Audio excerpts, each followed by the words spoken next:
Welcome to your Newport Richie. Welcome to the Your Newport Richie Show. I'm Casey Quadetti, and I'm very excited today because we've got three incredible guests.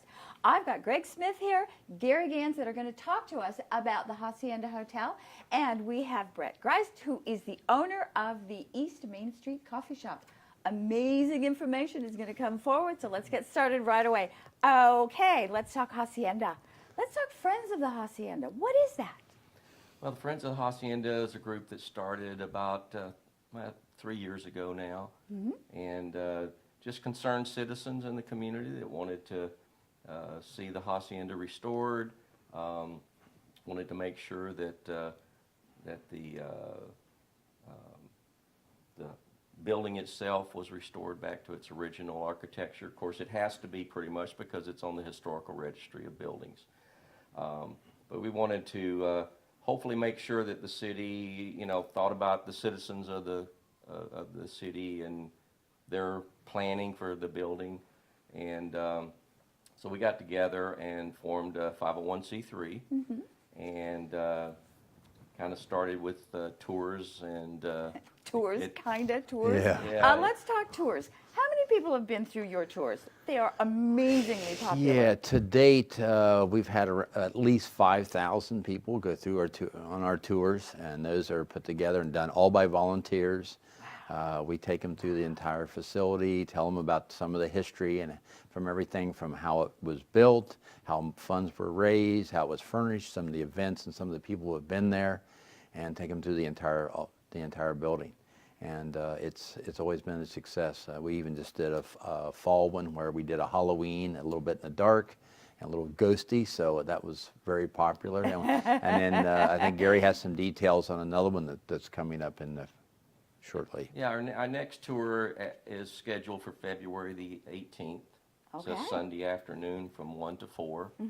So that'll be the next opportunity for people to actually come out and go through the building. And it's probably the last tour until maybe the fall, because they're going to be doing some interior work with the stairwell and the patio. So it may be the last opportunity to go inside the building until that work is done. So. Okay. You guys had an event. I believe it's Friends of the Hacienda that put on an event that was inside, that was dinner and dancing and music, and that was kind of like having the Hacienda back in the 20s when it was built. It was the first time, I believe, in 40 years that music and dancing had went on in the Hacienda. Wow. And to our amazement, when we first went to the city, we said, maybe we can get 100 tickets sold. We turned them away when we had 185.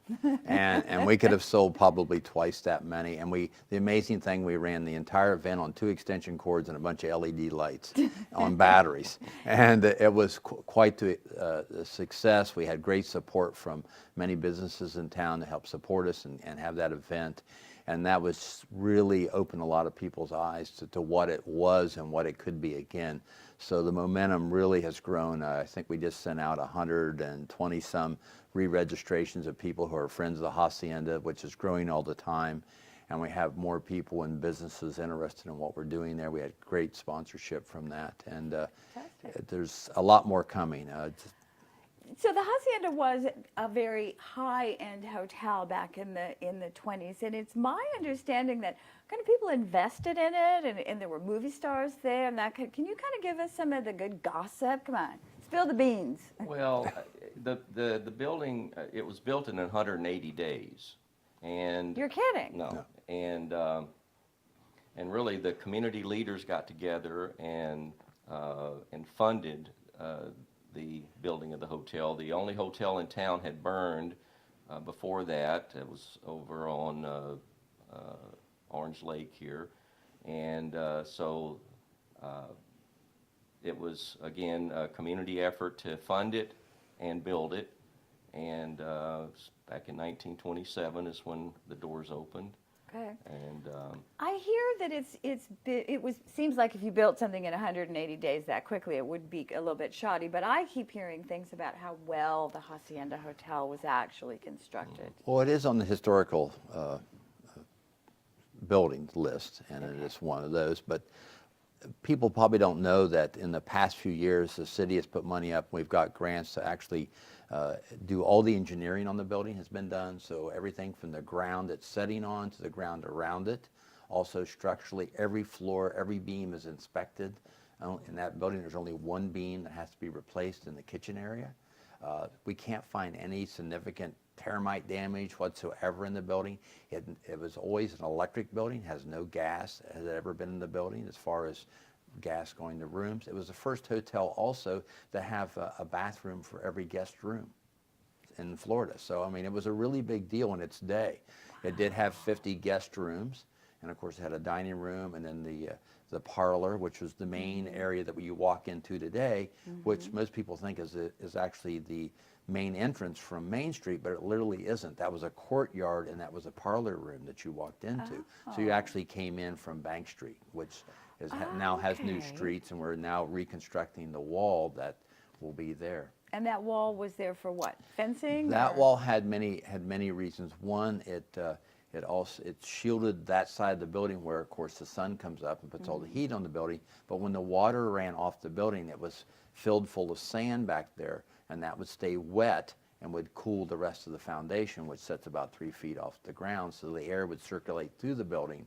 And then the building itself was taunted to be that it wouldn't burn. So it's all made out of tile, and it's actually like tubes of tiles into a block and stacked up. So the air would stay cool in the foundation and cool the entire building. Automatic air conditioning? Back in 1927. And you don't have to pay the electricity to make it run? There's a lot of I features. like this idea. A lot of features. I know, Gary, you want to talk about how the air is set up in there? Well, if you go inside the building, it's designed on different levels, and the different levels create what they call unstable air inside the building, and unstable air, as you know, moves. And so when you're up on the second floor, basically you can, if the windows are open, you can feel the air moving through the building, and again, that's what kind of cooled the building in 1927. So the architect that designed the building actually designed it so that it would be cool for people. So are there other hotels and other buildings that were built that way? I mean, this sounds so amazing. Why aren't our houses built that way? Actually in Florida, there's lots of buildings like the Ringling Mansion. Okay. It's built very similar. If you go down and visit it, you'll see it's the same tile that the Hacienda is made out of. If you look at Dunedin, there's a brewery in the old newspaper building in Dunedin, and it's built out of the same tile.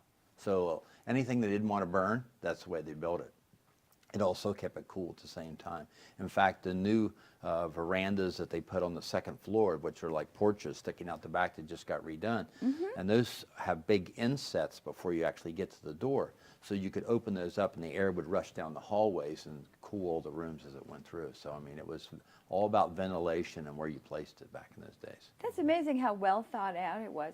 So what's in store for the Hacienda coming up next? I know the city is doing grant funding, but what are we looking at? What do they want to spend the money on? Well, the present project that most people see outside is the wall on the Bank Street side, which is being funded by the Friends of Hacienda from funds we've raised from donations, from memberships, some of our tours, and so we're helping the city build that, and that wall, of course, is built for the cooling.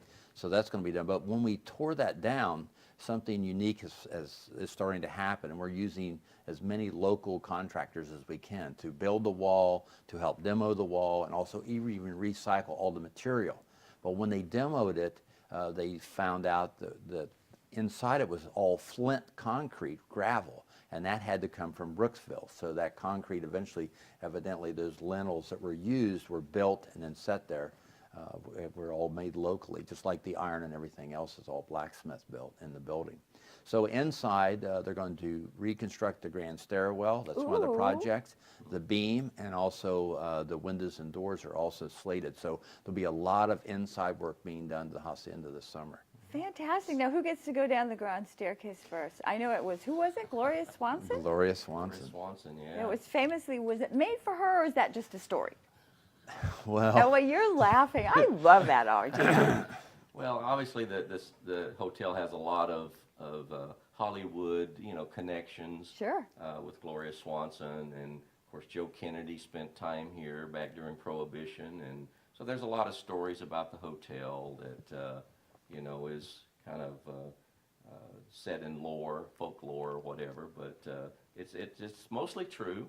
Do you share those stories on your tours? We do. I would We say, share the okay, so stories. that's why you don't Yeah. want to give us all those stories today. And we Get have, people to go on the tours. Okay. We have a list of, what is it, 90 different celebrities that have been here. I mean, it's very surprising who owned property and who came to the Hacienda back in the day. And this little piece, if you go on the 5a.org, I brought along today, this is actually Guy Lombardo, March 2nd, 1977, was at the Hacienda.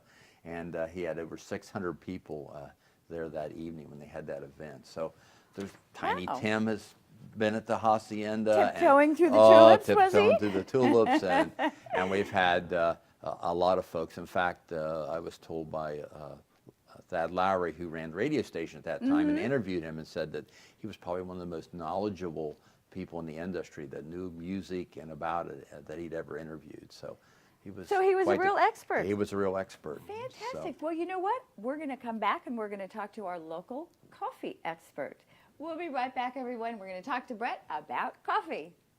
Hey, it's Andrew with School Choice Week, and I want to invite you to participate in a really cool event. It's called Celebrate Youth, taking place January 27th from 10 to 2. That's January 27th from 10 a.m. to 2 p.m. at Pasco County Safety Town. It's a community-based School Choice Week event, and you can meet with folks from all across the community and have a lot of fun. So January 27th, 10 to 2, Pasco County Safety Town. Hope you can attend.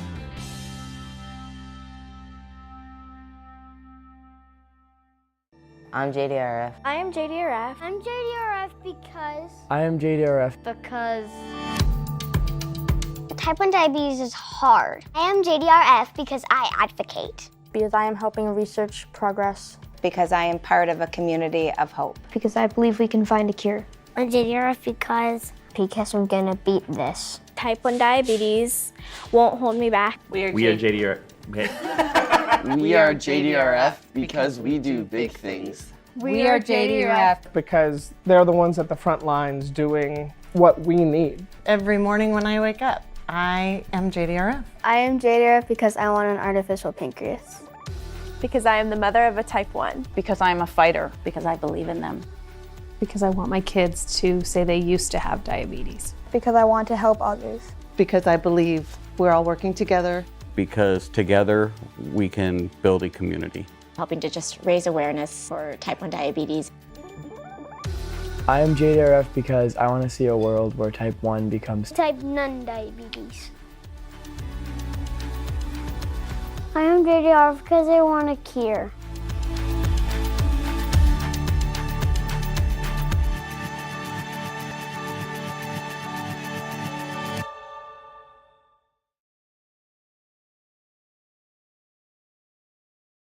Welcome back, everyone. I have got a cup of the best coffee in front of me, and right now we're going to be talking to Newport Richie's resident expert coffee person, Brett. Okay, East Main Street Coffee Shop. That's your business. Right. You are the man that grinds the beans. That's true. Okay. Talk to us about your coffee shop, and I love going in there because every time you walk in, you have this wonderful fragrance of roasting beans. Right. We're not trying to be like just any other coffee shop. We actually are a little bit unique in that we roast our own beans on site. So the coffee oftentimes that you're drinking was roasted probably almost always within 3-4 days. Sometimes I like to let it rest that long, sometimes a little quicker because we go through it a little faster. But it's also, we sell beans on, we have a lot of green beans on site. Customers come in, they order them. We roast them for them while they wait, or they pick them up the next day. Fantastic. Okay, so do you normally roast the beans and then let them sit for a while? Is there something to do with the flavor, or can you roast them and do them right away? Well, without being too technical, let's just say that roasting is actually a process where a bunch of compounds are released and they interact with each other and form new compounds. And part of that process, when it's all done, is it starts expelling a lot of CO2 gas. If you actually put it in a coffee bag and seal it up tight, it'll blow up like a balloon. So most coffee bags have a release air valve in them that releases the gas. So if you have the coffee right away, it'll still taste good, but the CO2 gas kind of masks the true flavor of the coffee. So if you let it rest a day, maybe 3 days for espresso beans, for example, then you actually get the more true flavor, the origin flavor of those coffee beans. Great information. Wow. I never knew that at all. Now, this coffee that I'm drinking is absolutely fantastic. And what is it called? We call it a Florida morning blend. Is this your own particular blend of beans? That's correct, yes. We actually did a lot of testing and roasting and different things to come up with this exact blend of beans and roast profile, and it seems to be very popular. Okay, so you sell it. I see we have a bag of it right here on the coffee table. So I can go in and I can buy a bag of beans. But if I take beans home, how do I mean, do you grind them for me? We will. Okay. We do grind beans for people every day. Once they start to purchase it regularly, I try to encourage them to buy a grinder, because it's if you grind beans and make coffee within half an hour of grinding them, it tastes much, much better. So it's different if you're buying really inexpensive coffee at the grocery store and you buy it ground and you make it, it's no big deal. But if you're buying our coffee, which is specialty coffee, which is among the top 10% of coffee quality in the world, so you're paying more for it, then you really should try to get your money's worth and taste it at its best. So I encourage people to do that, but still, it doesn't matter. Whatever people want it. Okay. So you guys get up in the morning and grind the beans and do the coffee? I'm not grinding, but I think I'm going to start grinding. Okay. So, That sounds right. a good idea. Or they even have machines now that you're laying in bed and all of a sudden you can hear them turn on and they're grinding the beans, and then pretty soon you're smelling the coffee, and they'll do that all for you. Oh, I like that kind of machine. That's Oh, that's perfect. good. That would actually get me up earlier in the morning. Grinding beans, do you just throw them in the grinder, or are there different chunkiness of grinding? Think of it as like gravel. If there's really big rocks, the water goes through really fast. And then if you get right down fine like sand, the water's slow to go through it. So the grind needs to be precise on how you want to make the coffee. Are you doing it in a drip pot, French press, espresso machine? So oftentimes customers come in and they're buying my beans and they're saying, you know, it's not quite right, or this thing. I say, well, keep trying, keep adjusting the grind, and pretty soon they say, oh, I got it, it's much better. I got it the way I want.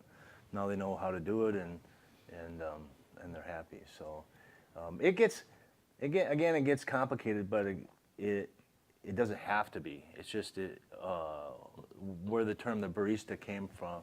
Barista is somebody who makes your cup of coffee, and they're always searching for that perfect cup of coffee. So they're always tweaking the grind and playing with this and that to get that perfect cup of coffee, which obviously a lot of people they want coffee. They don't, they want the regular coffee. But if you're really into coffee and you start getting into a lot of these coffees that taste like, peanut butter toast, or they have stone fruit flavors, or some of these different things, and you really want to get a cup of coffee that when you're done sipping it, it tastes like blueberries, then you got to really start playing with that a little bit to really maximize some of those flavors. Do you have those flavored coffees? I'm a cold coffee fan. Can you tell us a little bit about what the difference between the cold coffee processing and the hot coffee processing is? Sure. Well, first thing I should tell you is that, most people make coffee with hot water, right? 200 degree water. Cold coffee, you don't use hot water. You use cold water. You put the grounds in it. You let it set for somewhere from, I'd say 16 to 20 hours. You can go as low as 12. And the nice thing about that is it has 1/3 the acidity of normal coffee. So it's very smooth. Also, it's Florida, right? It's hot a lot. So you can have it over ice. So it's surprising it's not as popular in Florida as it is in a lot of places, but I think that's just because people aren't used to drinking hot coffee all the time down here, so they're not as addicted to coffee. A question on the cold coffee. So you put the grounds in the water. How do you get them out again? I know Well, that sounds a stupid question, but to make the cold brew coffee? yeah. It depends how we do it. Is we use call it a 5-gallon pail that's specially designed with a spout on it, and then we have a big call it a silk bag that goes in there, and then inside that goes another big paper bag filter, and then we pour 5 pounds of grounds in there, and then 5 gallons of water, and then we let it set, and then in the day we just lift it all out, let it drain, Okay. then it's ready to go. That's really interesting. Because tea is very large, and so I could see how you get it out.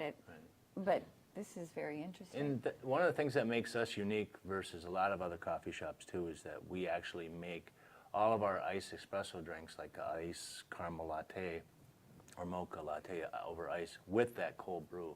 We make it as a concentrate. So I call it a cold brew espresso. So all of our ice drinks are made with that. So all of our ice drinks are very smooth, but yet you can taste the coffee.